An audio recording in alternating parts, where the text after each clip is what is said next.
Hey guys, in today's video, I wanted to talk about my favorite watercolor set and to review it a little bit for you guys because I've been using this set basically ever since I started using watercolors frequently and as sort of one of my main mediums about a year and a half ago. And this watercolor set, I will talk about the pros and cons and what I like about it and some of its characteristics. So I use the Kuretake Gansai Tambi 36 color set. And first thing I wanted to say about this is it is different than Western watercolors.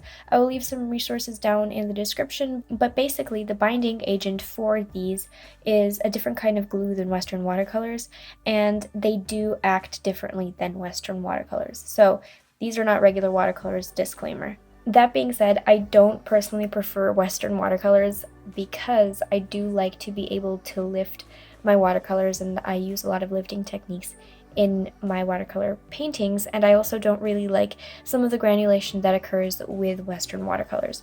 This set is currently around $29 on Amazon, and the 24 color set is, I think, $24.41 on Amazon. I will leave links to where you can get both of these down below in the description, but I would say that this is a pretty good price considering you get 36 colors for 30 bucks. It's less than $1 for each pan, and I'm just going to say I would not recommend the 12 color set personally, just because I do use a lot of the colors that come in the 24 or the 36 color set. I would recommend the 24 since the colors I mainly use, like a burnt umber, sienna, and the ultramarine light, they are in the 24 color set. And the 36 set has a couple of colors that I could say you could do without if you don't want to spend an extra couple of bucks to get the 36 set. But personally, I just like that it's the complete set, and I don't ever think like, whoa, I have the 24, maybe someday I want the extra 12 colors that come in the other set. So a couple of features of these watercolors is that they are mostly semi-opaque or opaque. They're not very transparent. So if you were to compare them to Western watercolors, it would be like a hybrid between watercolors and gouache, but the thing about gouache is that when you activate it with water, the color changes a little bit. It gets lighter or darker, and it's very hard for me personally to predict how it's going to move, and they're also a lot more sticky than these colors. So the reason that this palette is my favorite and my regular watercolor set is because first, most of the colors are, as I said, semi-opaque or opaque, but they have a translucency when watered down, so you can layer them up and they're not going to be muddy when you layer them. If you do it properly, you can get some great dimension with these watercolors. All of the colors are vivid and bright, and that is one thing that I've realized a lot of Western watercolors are not so great at, is being very vivid. This set is known for how vivid it is, and because it is opaque, a lot of the colors will pack a punch just with one swipe. You don't even have to build them up or keep layering to get a more vivid color. You can just use the color straight out of the pan and it's going to be vivid and like a big pop of color, and I really do like that about these colors. Another thing about these is that the color selection is very versatile, and it makes mixing tones very simple. Usually you'll be able to mix a desired color by only using two shades together, which is extremely helpful because you don't have a lot of these very basic colors and pigments that you will have to mix to get your desired shade, the color that you would like. For example, for skin tones, I will mix a base skin tone with just a burnt sienna and sort of a violet-ish color. Sometimes I'll add a little bit of green in there or a little bit of orange depending on where I want that color to be. So I'll add a little bit of green if I want the color to be a little bit more muted and a good color for adding shadows, or I'll add a little bit of an orange or pink for the cheeks or the nose or the lips, depending on whatever I'm painting. The colors will kind of sit on the paper and they will allow you to both layer easily on top while still being able to lift. And this to me is, I think, the biggest reason that I do prefer these watercolors. Western watercolors sort of stay in the paper more, in an extreme sense that they're more like an ink because they will sort of soak into the paper and stain the paper. And so lifting the color is going to be sometimes doable, but it is a little bit harder to do than with these because these kind of just sit on the paper. I know that sounds like if they just sit on the paper, then you can lift them so easily they'll just lift right off. But no, they actually will hold up to a lot of layering, and you will be able to lift them if you sort of deliberately attempt to. If you use a clean wet brush to try to scrub the color out, it is going to lift very easily. But other than that, they are still very good for layering, which It sounds like it wouldn't work, but I've been using these for a year and a half and I really like them, so that's why I do. A big reason that I do like lifting is because whenever I'm painting skin, it allows me to remove some of the harsh edges. You know, when a layer of watercolor dries, there will be some harsh edges, and with Western watercolors, I'm kind of have to live with those, or I have to go over them with colored pencil and sort of try to remove them that way. But with these paints, I will just use a clean wet brush and scrub the edges out, and I will have a pretty smooth surface. I also really like these because the colors are extremely creamy and easy to work with. So gouache is not exactly the same like in creaminess. For me personally, it dries faster and it's more gluey when you're applying it. It's more like an acrylic paint sort of.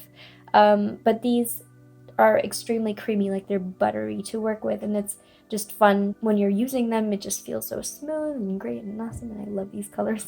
And the last thing that I would say is a huge advantage to these is that the pans are extremely big, and the amount of paint that you do get for this set, it allows you to relax a little bit because it does allow you to experiment and to let loose whenever you're creating and not have to worry about failing on a piece and using up your paints, because a lot of times, like with the little tiny Winsor Newton half pans, you're like, whoa, I might use these all up if I go too hard with these.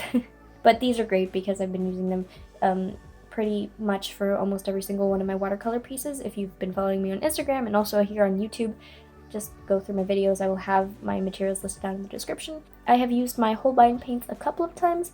Mostly I will use these, and so you can see how much use I've gotten out of these paints in that amount of time. So you're gonna make a $30 investment on 36 colors that will last you for a super long time. Now let's talk about the cons for this palette. Personally, for me, there are no cons, but I will talk about some things that should be addressed if you're considering getting these colors, because I don't want to lead you astray. So one thing that is highly debated about is the light fastness of these colors.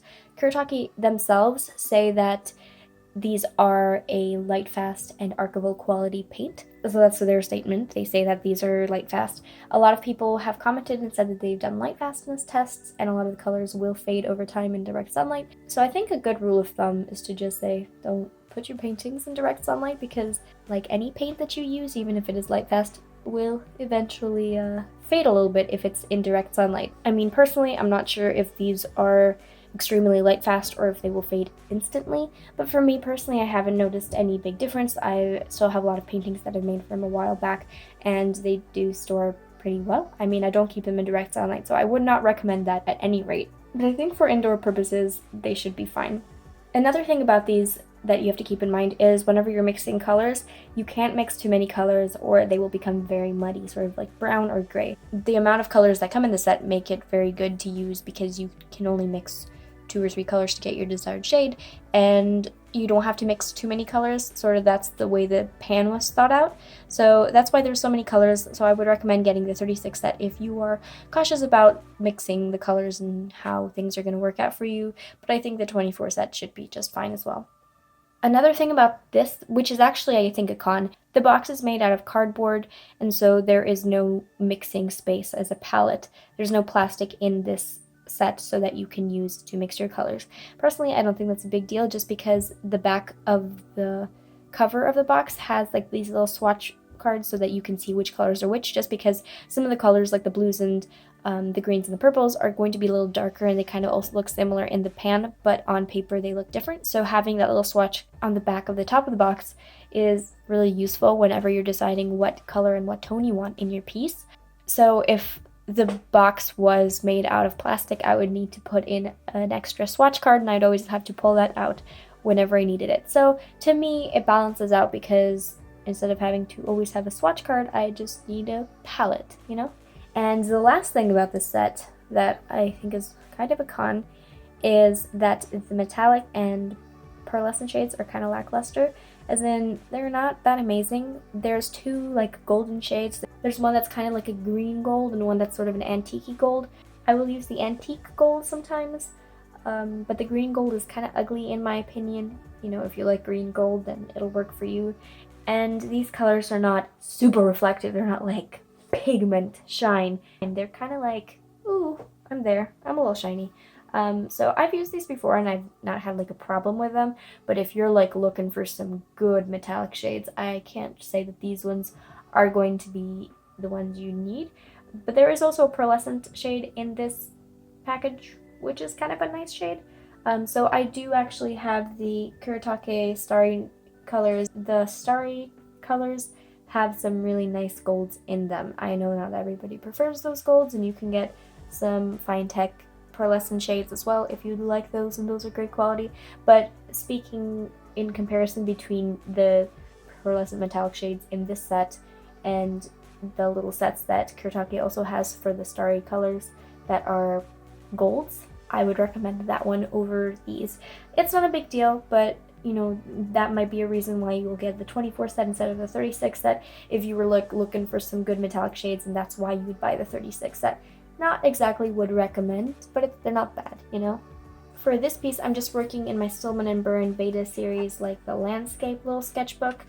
I kind of like the sketchbook, kind of not. I think it's pretty great for some rough studies, just like this piece, and so I am actually been pretty excited to fill this up lately, even though I've had a lot of pieces in this sketchbook by now. I'm just almost at the end of it, and I'm just learning how to use it, so it's kind of strange. I said I wasn't going to buy another one of these, but now I kind of want to, just because the format, I really like the landscape format of this, and I feel like now that I'm learning how to use it, I could create some pretty cute pieces in it. Okay, thank you so much for watching. I hope you enjoyed this video and that it was helpful to you if you've been on the fence about using these paints. And yeah, I didn't have a huge complex piece for this painting just because you can go back over my channel for the past year and a half, and basically every watercolor that I've made has been with these paints. If you want to see some watercolor paintings that are a little bit more detailed than this one. So yeah, thank you so much for watching. I will have all of my links to my social media and my shop and my Patreon down in the description if you'd like to check that out and support me, because that would be super great of you if you did. And subscribe, because I put out new videos every single Sunday. And I will talk to you guys next week. Bye!